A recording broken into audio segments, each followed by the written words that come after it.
Shalom jemaat yang dikasihi Tuhan, kita bersyukur kita boleh kembali hadir dalam ibadah, khususnya kita memperingati hari ulang tahun POSPEI kita, POSPEI Aletheia.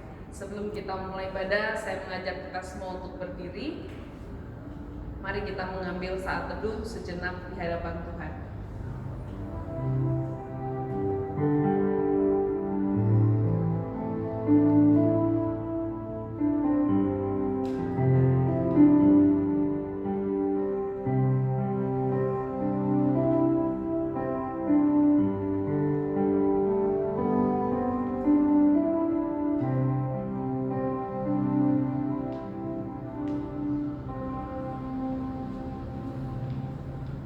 Ibadah perayaan hari ulang tahun POSPEI Aletheia hari ini dimulai di dalam nama Allah Bapa, Allah Putra, dan Allah Roh Kudus.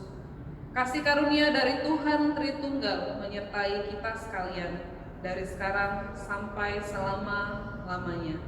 Amin. Jemaat dipersilakan duduk kembali. Jemaat yang dikasihi Tuhan, hari ini kita memperingati 26 tahun bagaimana Tuhan Yesus menyertai perjalanan pelayanan di GKT Nazaret POSPEI Aletheia. Jika kita melihat semua yang sudah dilalui, kita akan sadar bahwa sungguh hanya Tuhan Yesus yang patut kita puji, karena hanya Dia yang telah menolong kita sampai pada titik ini. Kita mengangkat pujian, hanya Yesus, Engkau patut dipuji.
Matius 16 ayat ke-23. Maka Yesus berpaling dan berkata kepada Petrus, "Enyahlah iblis, engkau suatu batu sandungan bagiku, sebab engkau bukan memikirkan apa yang dipikirkan Allah, melainkan apa yang dipikirkan manusia." Amin. Jemaat yang dikasihi Tuhan, dalam hidup ini kita tahu bahwa kita anak-anak Tuhan. Tapi seringkali kita tidak berlaku seperti seorang anak Tuhan. Kita sering hidup di dalam dosa, kita sering hidup di dalam kesalahan. Hari ini Tuhan beri kita kesempatan untuk datang mengaku di dalam pengakuan dosa. Biarlah setiap kita punya hati yang ingin jadi seperti Tuhan kita Yesus Kristus.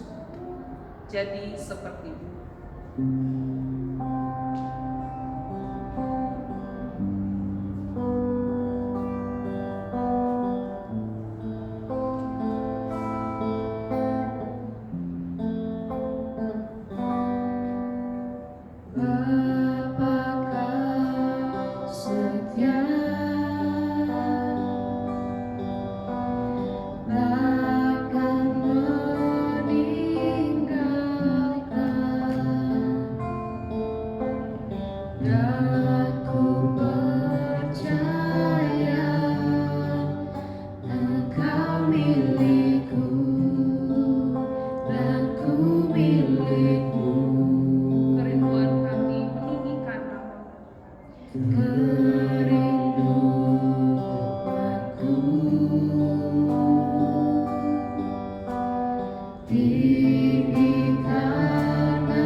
Kami tahu dan kami percaya Tuhan, Engkau Tuhan yang setia, tidak pernah meninggalkan kami, bahkan dalam keadaan yang paling parah sekalipun. Saat kami tidak setia, tapi Engkau setia bagi kami. Tuhan, hari ini kami datang memohon ampun kepadamu untuk semua dosa dan kesalahan kami. Kami tidak berlaku seperti anak Tuhan. Kami tidak menjadi sama seperti Engkau, Bapa kami yang di surga. Tuhan, ampunilah kami. Ampunilah setiap tingkah laku kami yang tidak sesuai dengan kemauan Tuhan. Kami sering salah dan hilang Tuhan. Maka ampunilah setiap kami. Biarlah Engkau mengubahkan kami untuk menjadi serupa dengan Engkau dari hari ke hari. Terima kasih Tuhan, terima kasih. Di dalam nama Tuhan Yesus Kristus, kami memohon pengampunan dosa. Amin. Saya mengundang jemaat sekalian untuk berdiri. Buat setiap kita yang sudah dengan sungguh mengaku dosa di hadapan Tuhan, dengarkanlah berita anugerah. Kisah Para Rasul 13 ayat 38. Jadi ketahuilah hai saudara-saudara, oleh karena dialah maka diberitakan kepada kamu pengampunan dosa. Jadi ketahuilah hai saudara-saudara, oleh karena dialah, oleh karena Kristuslah, maka diberitakan kepada kamu pengampunan dosa. Kisah Para Rasul 13 ayat 38. Dan menjadi petunjuk hidup baru bagi setiap kita terambil dari Kolose pasal 3 ayat yang kedua. Kolose 3 ayat 2. Pikirkanlah perkara yang di atas, bukan yang di bumi. Sekali lagi saya bacakan. Pikirkanlah perkara yang di atas, bukan yang di bumi. Amin. Jemaat dipersilakan duduk. Bapak Ibu yang dikasihi Tuhan, orang selalu berkata buah jatuh tidak jauh dari pohonnya. Artinya seorang anak pasti akan sama seperti orang tuanya. Seringkali kita menyebut diri kita anak-anak Tuhan, tapi sudahkah kita menjadi sama dengan Bapa kita yang di surga? Kita tahu bahwa tidak mungkin kita menjadi sempurna di dunia ini, tapi sedikit demi sedikit biarlah kita mau diubahkan hidup kita semakin serupa dengan Kristus.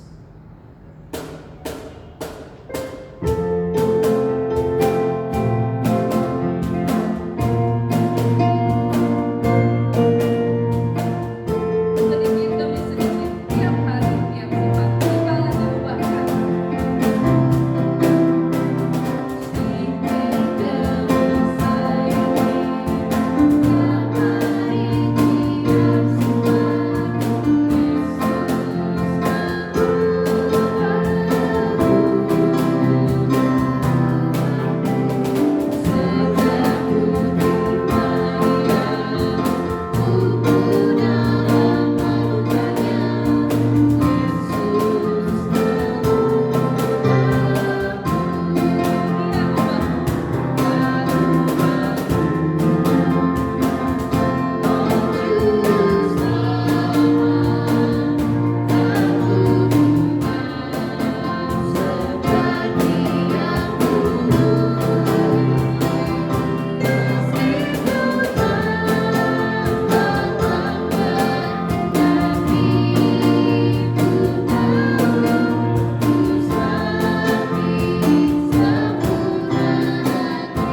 menjadi semakin sempurna, semakin serupa dengan Tuhan kita. Saya mengajak setiap kita untuk boleh berdiri. Kita akan mengakui pengakuan iman kita di hadapan Tuhan. Pengakuan iman rasuli. Aku percaya kepada Allah, Bapa yang Maha Kuasa, Khalik langit dan bumi, dan kepada Yesus Kristus, Anaknya yang tunggal Tuhan kita, yang dikandung dari Roh Kudus, lahir dari anak darah Maria, yang menderita sengsara di bawah pemerintahan Pontius Pilatus, disalibkan, mati dan dikuburkan, turun ke dalam kerajaan maut. Pada hari yang ketiga, bangkit pula dari antara orang mati, naik ke surga, duduk di sebelah kanan Allah, Bapa yang Maha Kuasa, dan dari sana Ia akan datang untuk menghakimi orang yang hidup dan yang mati. Aku percaya kepada Roh Kudus, gereja yang kudus dan am, persekutuan orang kudus, pengampunan dosa, kebangkitan tubuh, dan hidup yang kekal. Amin. Jemaat dipersilakan duduk kembali. Kini tiba saatnya kita akan bersama-sama bersatu hati dan kita akan berdoa di dalam doa syafaat.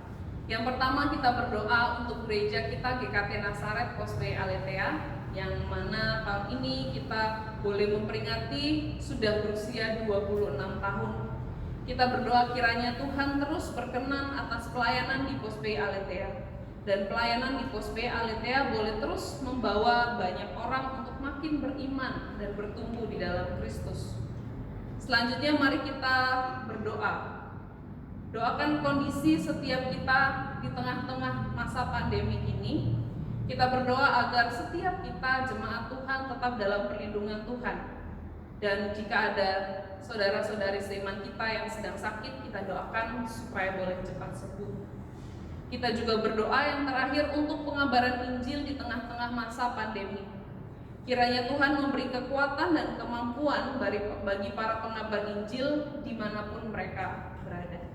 Mari kita berdoa bersama-sama, kita berdoa di dalam doa syafaat ini.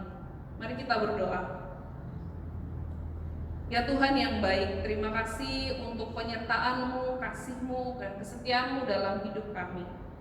Tuhan, hari ini kami bersyukur dan bersuka cita bersama. Walaupun kami tidak bertemu secara langsung, tapi kami boleh beribadah dan merasakan sukacita yang sama. Karena hari ini Tuhan, kami bersyukur gereja kami GKT Nazaret Postpay Aletheia berulang tahun yang ke-26 tahun. Tuhan, kami percaya 26 tahun bukan waktu yang sangat singkat. Ada begitu banyak hal yang terjadi. Dan kami percaya kalau sampai hari ini GKT Nazaret Postpay Aletheia masih ada karena Tuhan berkenan. Tuhan, biarlah segala pelayanan gereja kami Tuhan berkati. Ke depan apa yang dikerjakan oleh gereja kami Tuhan kenangkan.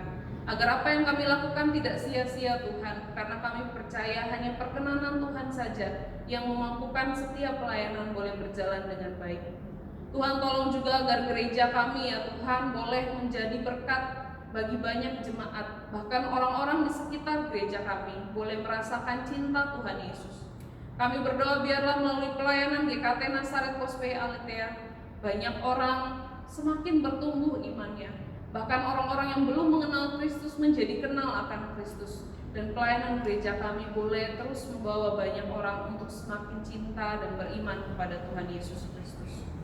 Terima kasih Tuhan Yesus, terima kasih. Dan hari ini di tengah-tengah masa pandemi yang sedang kami hadapi, hamba percaya ada banyak kesulitan yang jemaat-Mu hadapi.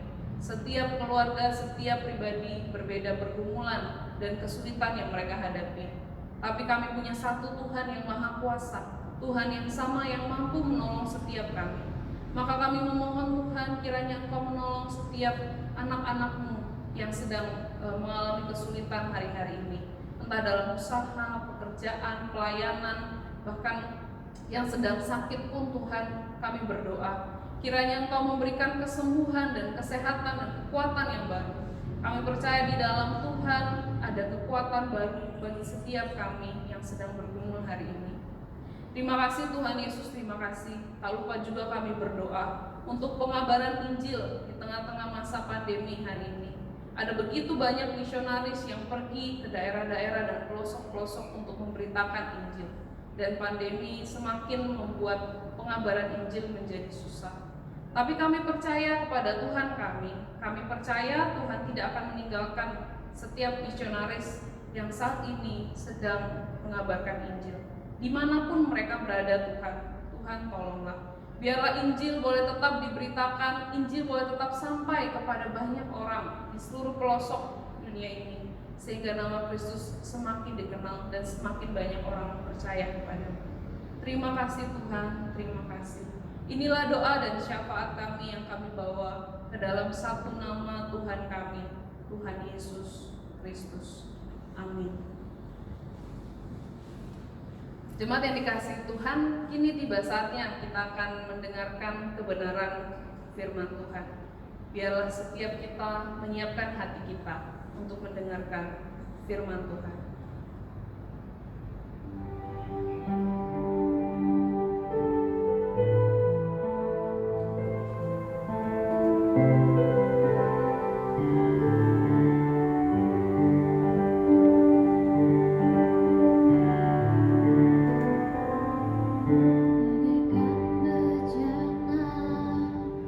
Siap dibantu demikian hidupku.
Salam sejahtera bagi kita semua. Mari sebelum kita mendengar firman Tuhan, kita terlebih dahulu berdoa. Tuhan, tolonglah kami masing-masing, bahwa kami akan belajar firman-Mu. Pimpin kami semua untuk boleh mengerti dan melakukannya di dalam kehidupan kami sehari-hari. Firman yang Kau berikan kepada kami dengan sengaja supaya hidup kami dibentuk oleh firman. Tuhan, tolonglah kami semua, supaya kami tetap fokus mendengarkan firman Tuhan, tetap fokus hingga selesai mengikuti jalannya ibadah. Dalam nama Yesus kami berdoa. Amin. Saudaraku yang terkasih dalam Tuhan, tema hari ini adalah menjadi serupa dengan Kristus. Menjadi serupa dengan Kristus. Mari kita membuka firman Tuhan di dalam kitab Roma pasal 8 ayat yang ke-29. Roma pasal 8 ayat yang ke-29.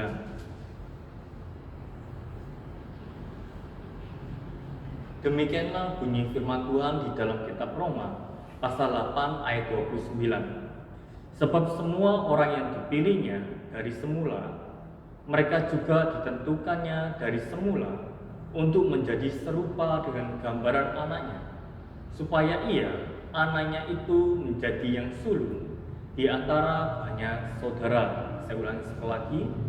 Sebab semua orang yang dipilihnya dari semula, mereka juga ditentukannya dari semula untuk menjadi serupa dengan gambaran anaknya, supaya ia, anaknya itu menjadi yang sulung di antara banyak saudara. Amin. Rekan-rekan yang terkasih dalam Tuhan, ibadah saat ini adalah ibadah yang sekaligus kita merayakan, kita mengucap syukur atas penyertaan Tuhan untuk gereja kita, Pospi Aletheia, selama 20 tahun. Perayaan yang pertama kali diadakan dengan cara video online ini. Walaupun demikian, kita tetap bersyukur karena kita masih bisa melihat karya Tuhan.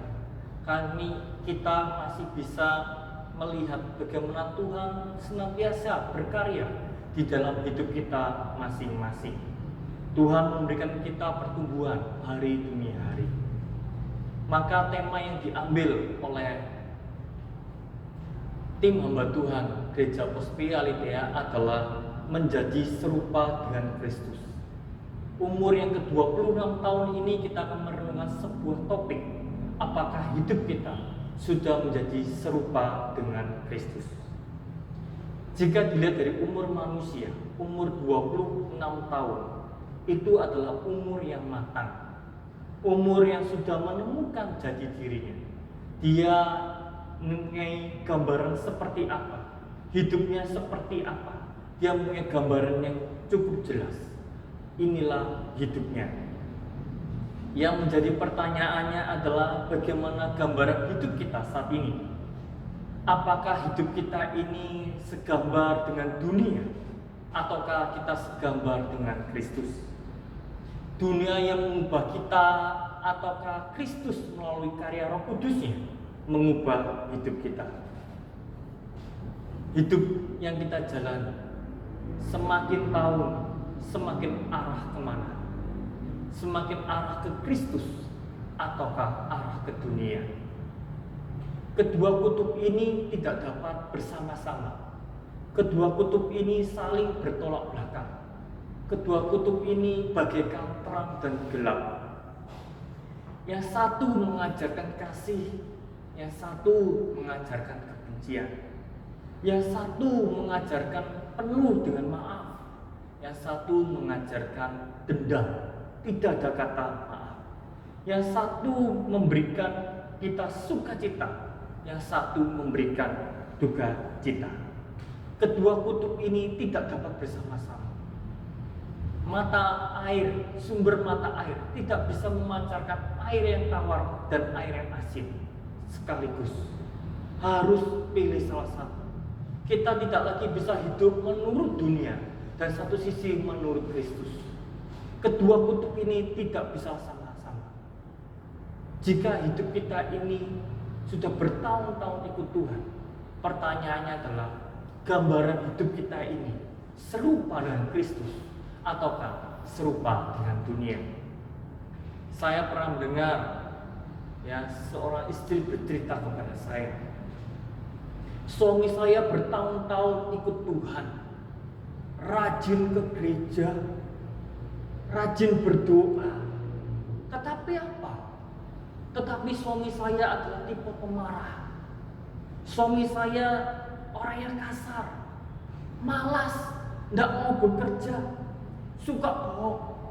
Jika itu hasilnya bertahun-tahun ke gereja, jika itu hasilnya bertahun-tahun ikut Tuhan, maka saya katakan saya tidak akan mau ikut Tuhan. Kenapa? Karena hidupnya lebih buruk.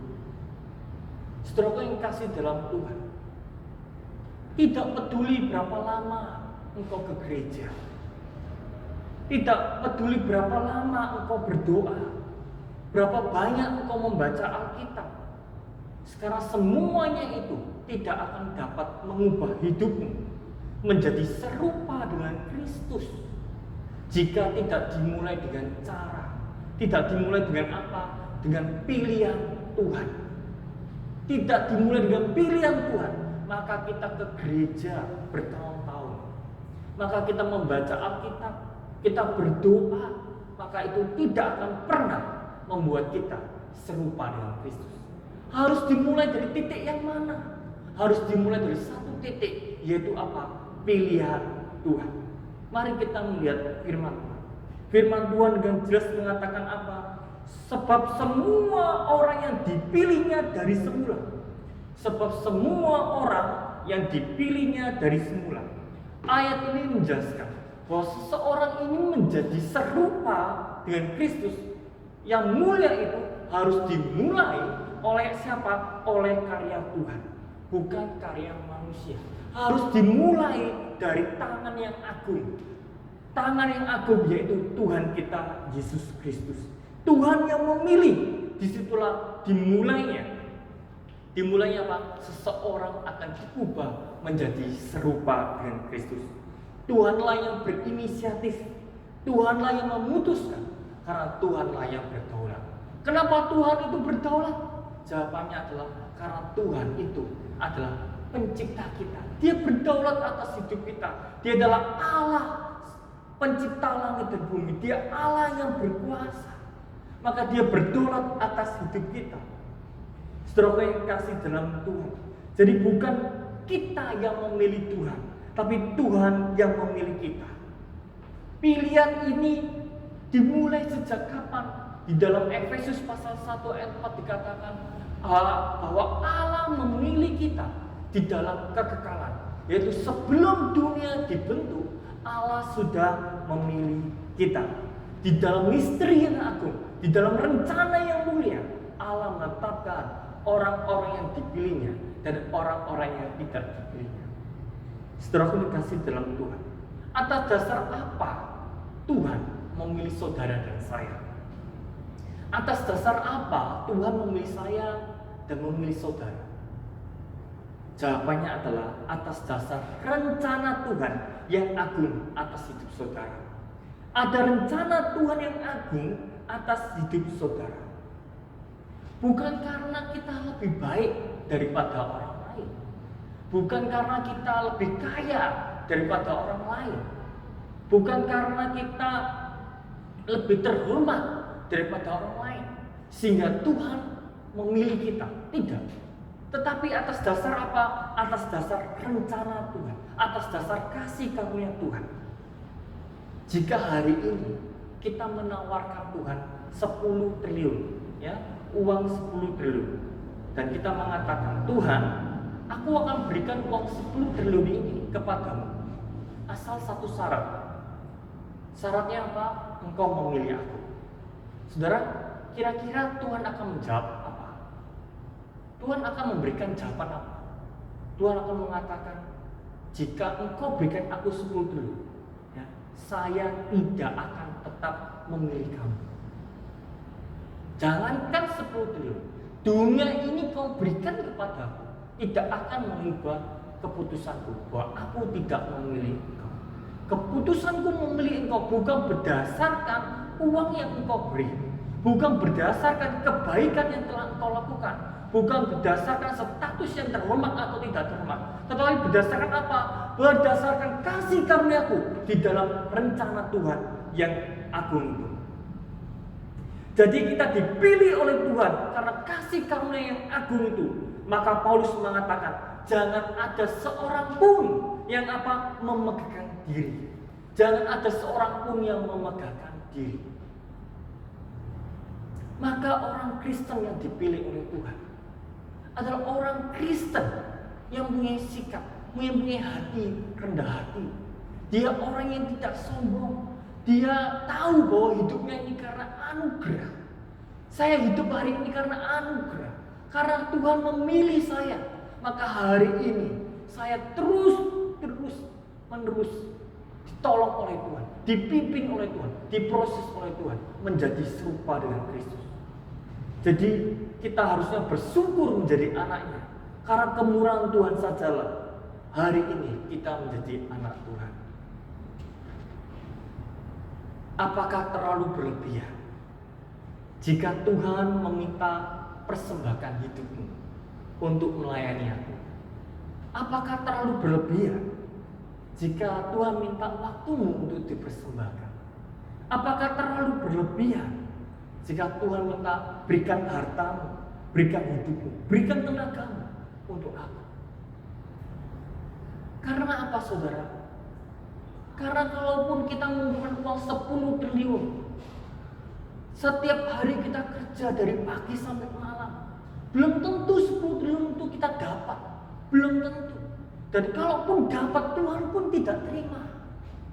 Karena bukan dasar itu Tuhan memilih saudara dan saya. Maka hari ini jika Tuhan meminta hidup saudara, jika Tuhan meminta tenaga saudara, jika Tuhan meminta harta saudara, apakah itu berlebihan? Apakah itu berlebihan? Tidak, saudara. Itu tidak berlebihan. Ini adalah awal dari hidup berjalan bersama dengan Tuhan. Ini adalah kepastian yang Tuhan telah tentukan. Tidak akan pernah menjadi serupa dengan Kristus jikalau Tuhan tidak memilihnya. Maka orang yang dipilih Tuhan, orang itu akan menjadi serupa dengan Kristus. Untuk apa Tuhan memilih kita? Pertanyaannya. Kalau kita beli baju, kita pilih baju ini. Kenapa tidak pilih baju itu? Maka baju yang kita pilih tentu ada tujuannya. Saya beli baju pesta. Karena apa? Karena saya tidak punya baju pesta. Saya punya tujuan tersendiri. Kenapa saya beli baju pesta? Saya beli sepatu. Kenapa beli sepatu futsal? Kenapa tidak sepatu yang lain? Karena saya punya tujuan bahwa sepatu ini saya pakai untuk bermain futsal. Sepatu yang lain saya pakai untuk futsal, tidak bisa, pasti akan jebol. Ini perlu sepatu khusus. Begitu juga dengan Tuhan. Tuhan memilih saudara, tentu punya tujuan. Tujuannya apa? Tuhan memilih saudara. Saudara kasih dalam Tuhan, maka di dalam ayat selanjutnya dijelaskan demikian. Mari kita lihat. Sebab semua orang yang dipilihnya dari semula, mereka juga ditentukannya dari semula untuk menjadi serupa dengan gambar anaknya. Jadi Tuhan memilih saudara supaya apa? Supaya menjadi serupa dengan gambar anaknya, menjadi serupa dengan Kristus. Jadi saudara yang kasih dalam Tuhan, Tuhan memilih saudara bukan saudara menjadi kaya. Tuhan memilih saudara bukan saudara menjadi orang yang terhormat secara duniawi. Tuhan memilih saudara supaya saudara menjadi apa? Serupa dengan anaknya yang sulung, yaitu apa? Kristus Yesus. Itulah Tuhan, tujuan Tuhan memilih saudara. Saudara, mungkin kita bingung menjadi serupa dengan Kristus itu seperti apa? Maka di dalam Efesus pasal 1 ayat 4 dijelaskan apa? Yaitu kita dipilihnya semula untuk apa? Untuk menjadi jemaat, untuk menjadi orang-orang Kristen yang kudus dan tak bercacat. Mari kita membuka Alkitab kita di dalam Efesus pasal 1 ayat 4. Efesus pasal 1 ayat 4. Demikianlah bunyi firman Tuhan. Efesus pasal 1 ayat 4. Sebab di dalam Dia Allah telah memilih kita sebelum dunia dijadikan. Supaya apa saudara? Supaya kita kudus dan tak bercacat di hadapannya. Jadi saudara yang kasih dalam Tuhan, kitab Roma dan kitab Efesus menjelaskan engkau dipanggil menjadi serupa dengan Kristus. Serupa dengan Kristus seperti apa? Yaitu yang kudus dan tak bercacat. Yang kudus dan tak bercacat. Siapakah yang kudus? Siapakah yang tak bercacat? Jawabannya cuma satu, saudara. Hanya Kristus. Kristus adalah Adam yang kedua, yang menjadi teladan, yang menjadi contoh bagaimana seharusnya manusia itu hidup di hadapan Tuhan. Tidak ada model yang lebih baik, tidak ada contoh yang lebih baik selain Kristus. Saudara, pada saat Tuhan menciptakan Adam dan Hawa dalam kondisi yang tidak berdosa, tetapi karena kehendak pilihannya yang disalahgunakan, dia melawan Allah, maka dia berdosa. Sejak itu tidak ada contoh teladan yang betul-betul bagaimana manusia hidup menyenangkan Tuhan. Jika Adam dan Hawa tidak jatuh dalam dosa, maka saya yakin bahwa mereka hidup seperti Yesus hidup hari ini, seperti Yesus hidup 2000 tahun yang lalu.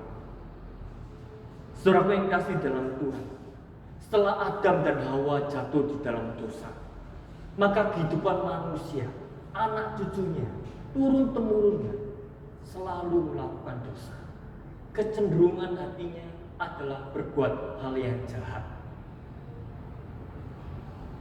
Ini tidak sesuai.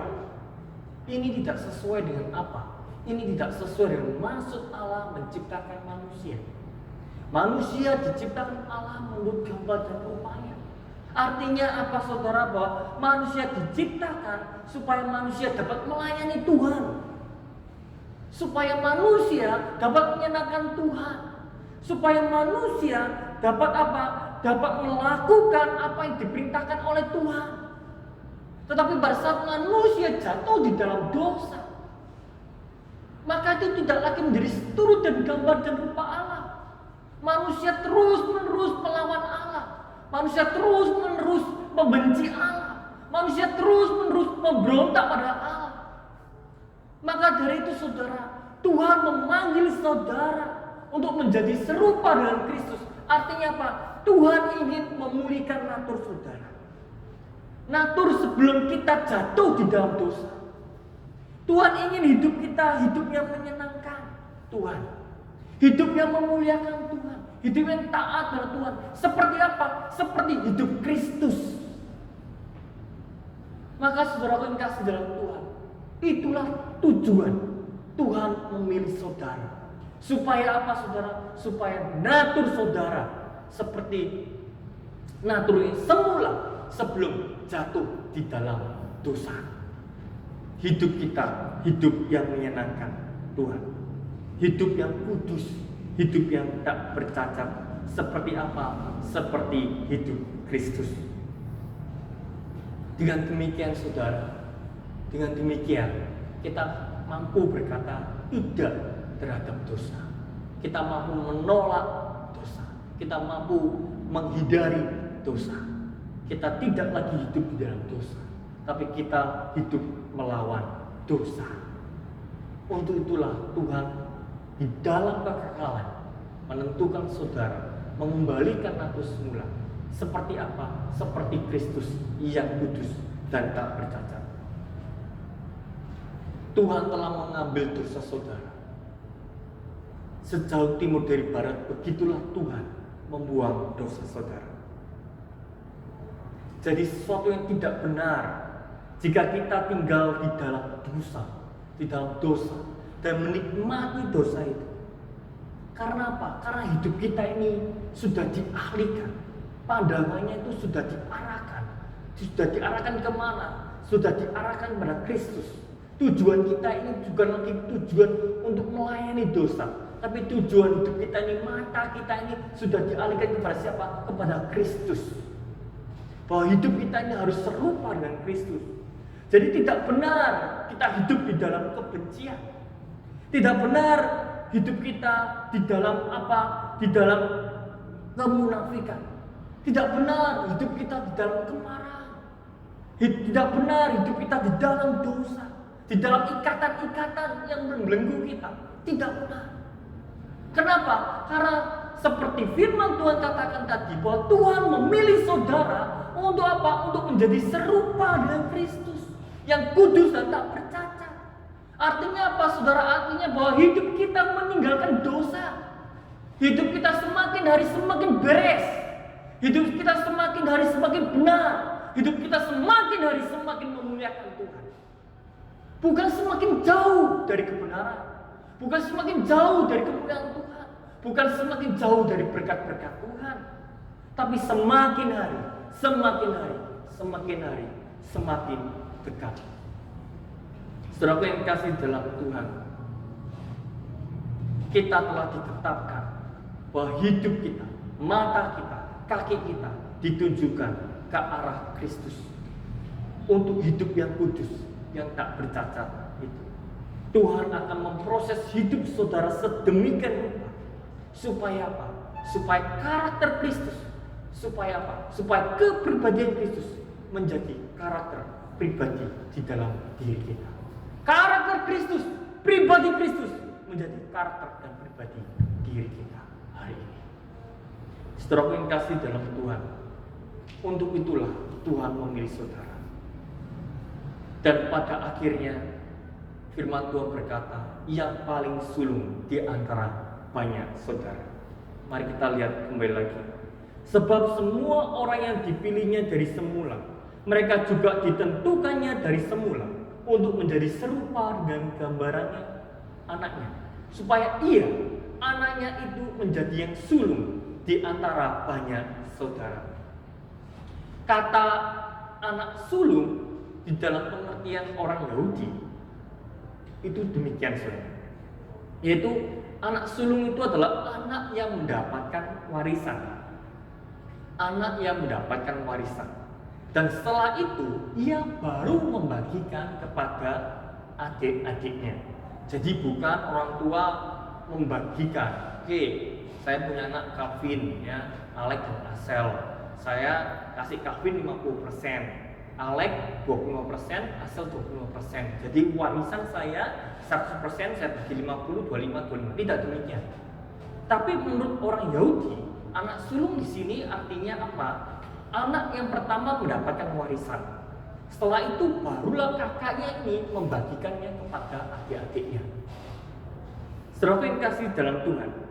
Jadi dari yang sulung ke saudara-saudaranya, ke adik-adiknya, kita mendapatkan bagian menjadi anak Tuhan, mendapatkan bagian sukacita surgawi. Kita mendapat bagian hidup kekal melalui siapa? Melalui Kristus Yesus, saudara kita yang paling sulung.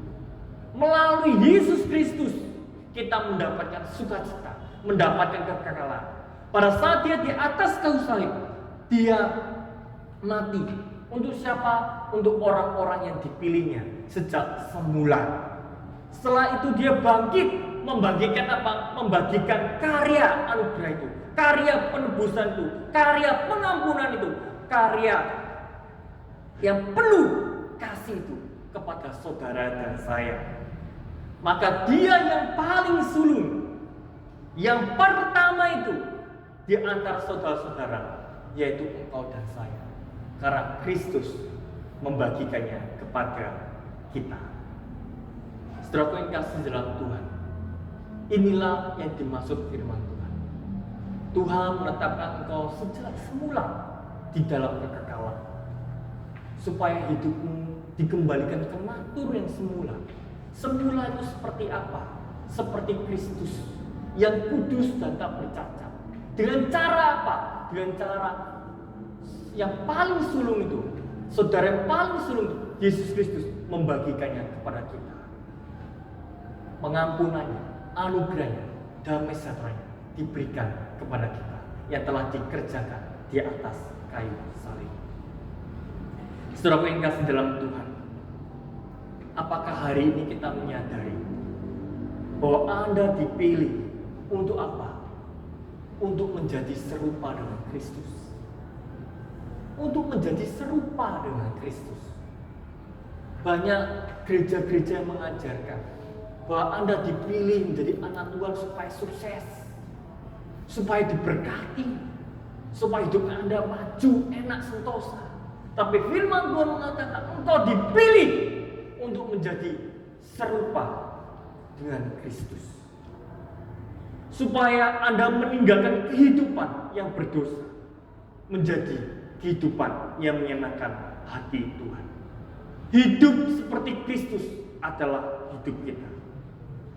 Yang menjadi pertanyaannya adalah, sudahkah engkau meninggalkan dosa?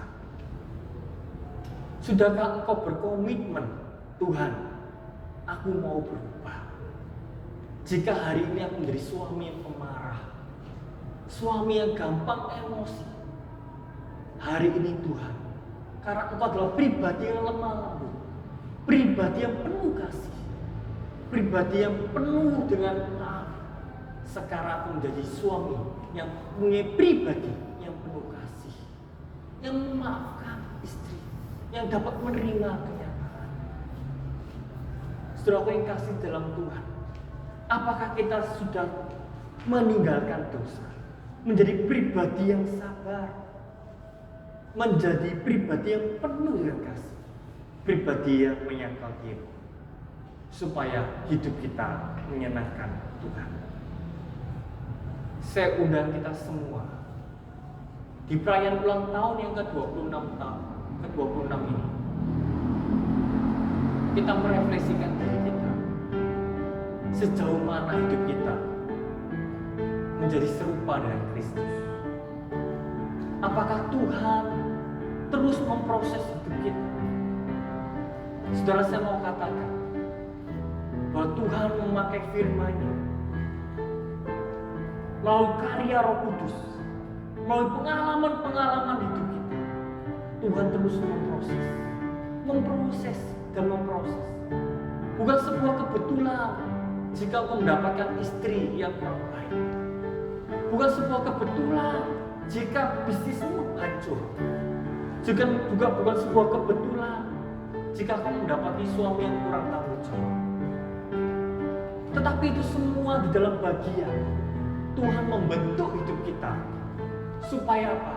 Supaya kita menjadi pribadi yang sabar, pribadi yang menyangkal diri, pribadi yang penuh kasih, pribadi yang lebih lagi menyatakan kemuliaan Kristus, kemuliaan yang terus-menerus diberikan oleh Bapa kita. Mari untuk merefleksikan khotbah ini, saya undang kita semua untuk menyanyikan sebuah pujian. Ku mau sepertimu Yesus. Ku mau sepertimu Yesus.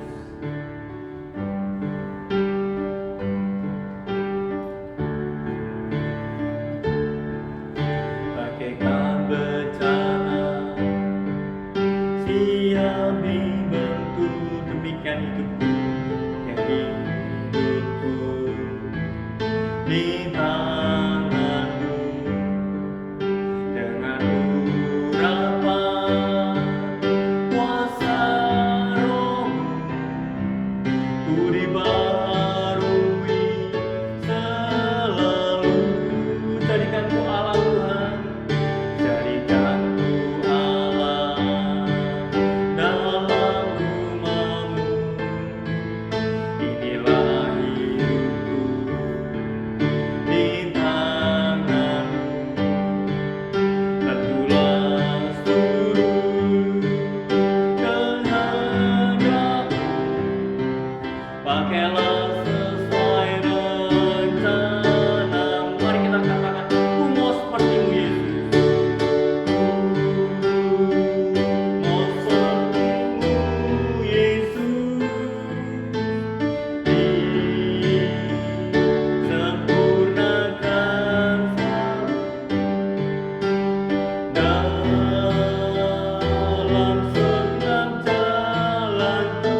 Mari saya undang kita semua dengan sikap berdoa, kita merefleksikan lagu ini.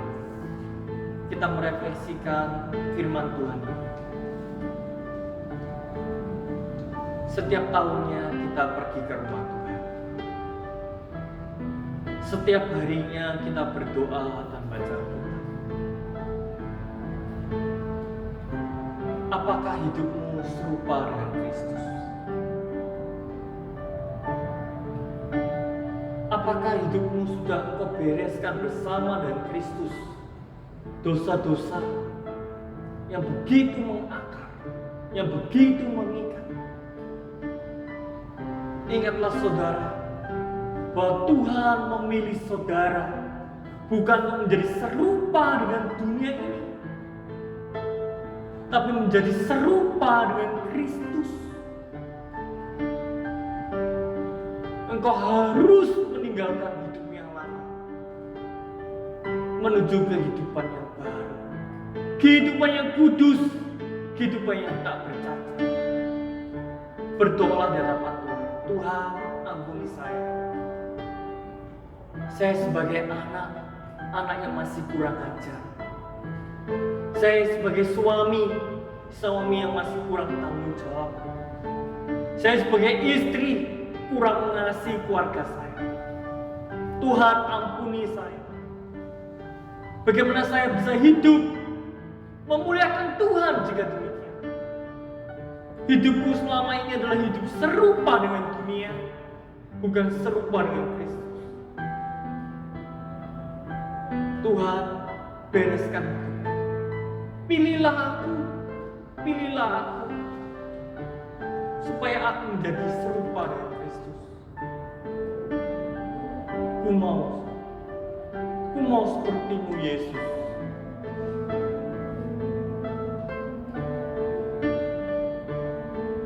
Ku mau seperti-Mu, Yesus.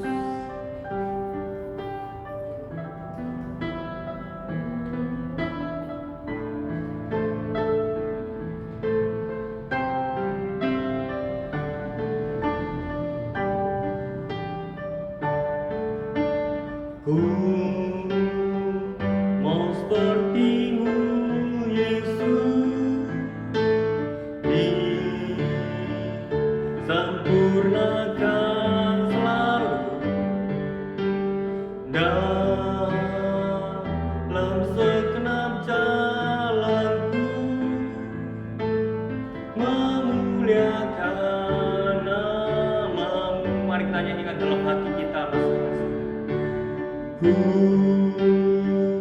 mau seperti-Mu, Yesus, disempurnakan selalu dalam segenap jalanku, memuliakan nama-Mu. Tuhan, proses hidupku supaya aku menjadi seperti Kristus yang kudus dan bercacat dan yang tak bercacat. Dalam nama Yesus kami berdoa. Amin. Saudaraku yang terkasih dalam Tuhan, seperti yang saya sampaikan tadi bahwa kita merayakan ulang tahun Aletheia yang ke-26 di dalam ibadah hari ini. Kita akan mengikuti perayaan yang sangat-sangat singkat, ya, sebagai ucapan syukur kita kepada Tuhan atas pemeliharaan gerejanya Pospe Aletheia selama 26 tahun. Tuhan Yesus memberkati kita semua.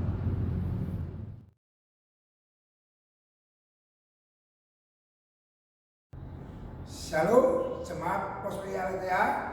Kita patut bersyukur pada Tuhan. Karena Tuhan menyertai kita sampai sekarang ke-26. Kita bisa merayakan ulang tahun ini, di mana ulang tahun ini dengan tema serupa dengan Yesus. Mari ke depan kita lebih berbuat kembali, kita semangat untuk melayani Tuhan. Mari kita nyanyikan Happy Birthday Aletheia.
hari semakin dewasa, menjadi serupa dengan Kristus. Kami bukan menjadi pribadi-pribadi seperti anak-anak, tetapi kami menjadi pribadi yang dewasa. Terima kasih Tuhan. Dalam nama Yesus. Amin.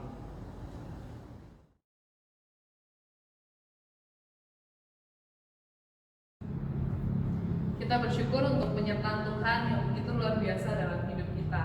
Hari ini kita diberikan kesempatan untuk menunjukkan rasa syukur kita pada Tuhan dengan memberikan persembahan. Persembahan dapat diberikan melalui transfer ke nomor rekening yang nanti akan tertera di layar, juga yang sudah dikirimkan di grup WA, atau jemaat boleh menyimpannya terlebih dahulu di rumah untuk nanti diberikan saat tatap muka, ibadah tatap muka. Atau jika jemaat mau, boleh diberikan atau dititipkan ke kantor pusat di GKT Nazaret Penghelang 42, jam kantor antara jam 8 pagi sampai jam 4 sore. Jemaat bisa memberikan di dalam amplop, dituliskan nama, tanggal ibadah, dan dituliskan untuk persembahan Pospei Aletheia. Mari kita memberikan persembahan kita kepada Tuhan, kita memberi yang terbaik karena Tuhan memberi kita yang terbaik.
Kiranya persembahan yang hari ini kami berikan padamu berkenan di hadapanmu dan boleh menyenangkan hatimu ya Tuhan. Berkatilah persembahan kami. Dalam nama Tuhan Yesus Kristus kami berdoa. Amin. Saya mengajak setiap kita untuk berdiri. Mari kita kembalikan semua kemuliaan hanya bagi Tuhan kita, Tuhan Tritunggal. Doxologi.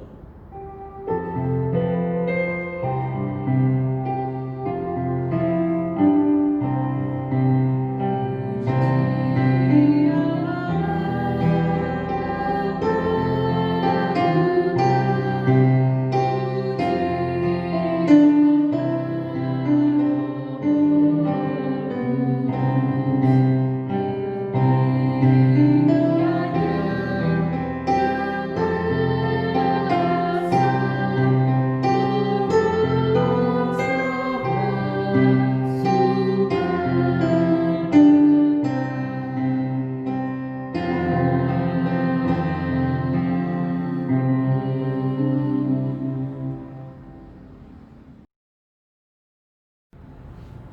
Sidang jemaat yang terkasih mengasihi Tuhan, terimalah berkat Tuhan dimanapun kita berada.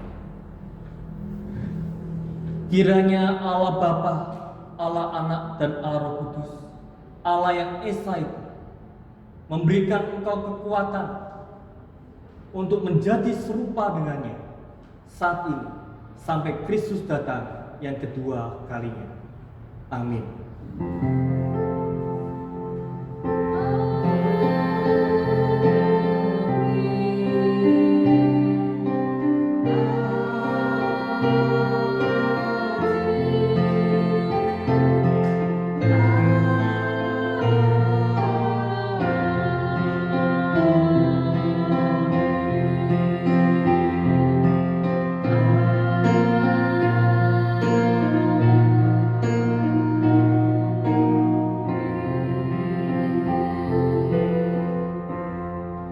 Silakan duduk, silakan mengambil saat teduh. Selamat hari Minggu. Tuhan Yesus memberkati kita sekalian.